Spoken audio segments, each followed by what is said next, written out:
ஏதோ ஒரு விஷயத்த மாத்திக்கோன்னு சொல்றாங்க அப்படின்னு.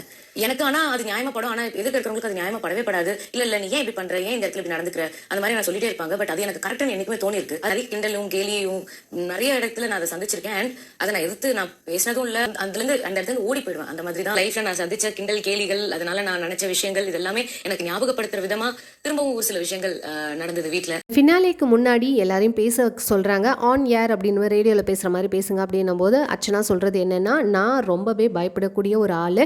அண்ட் நான் என்ன செஞ்சாலும் இதை மாற்றிக்கோ அதை மாற்றிக்கோன்னு சொல்லிக்கிட்டே இருப்பாங்க. ஆனால் எனக்கு அது கரெக்டுன்னு படும்.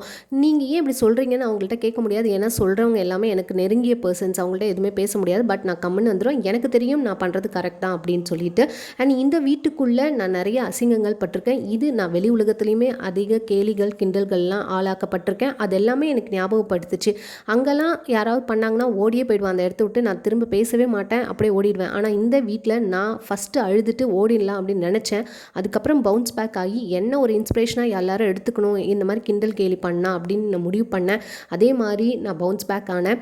அதனுடைய ரிசல்ட் பார்த்திங்கன்னா, ஒரு வாரம் என்னை வீக் கண்டஸ்டன்ட் சொன்ன ஆளே வந்து இவங்க தான் எனக்கு போட்டியாக இருக்காங்க அப்படின்னு சொன்னாங்க. அப்போ நான் பெருமிதம் அடைஞ்சேன் அப்படின்ற மாதிரி அர்ச்சனா சொல்லிட்டு இருக்காங்க. மாயாவுமே என்ன சொன்னாங்கன்னா, நான் எலிமினேஷன் கேம் விளையாடும் போது இந்த ஸ்ட்ராட்டஜி தப்புன்னு சொல்லும் போது அதை மாற்றிக்கக்கூடிய எனக்கு மனசு இருந்துச்சு. அந்த மாதிரி இந்த வீட்டில் என்னை நம்பி ஒரு 9 பேர் அன்பு செலுத்துகிறாங்க, அதை நான் சம்பாதிச்சிருக்கேன் அப்படின்ற மாதிரி சொல்கிறாங்க.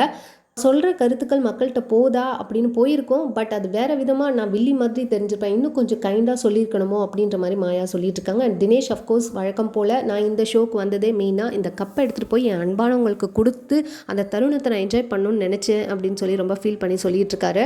நீங்கள் சொல்லுங்கள், இந்த 5 ஃபைனலிஸ்ட்டில் யார் உங்களுடைய ரொம்ப பெரிய இன்ஸ்பிரேஷன் அப்படின்னு சொல்லிட்டு மறக்காமல் கீழே கமெண்ட் பண்ணுங்கள். இந்த மாதிரி அட்வைஸ் என்ன சேனல் மறக்காமல் சப்ஸ்கிரைப் பண்ணிக்கோங்க.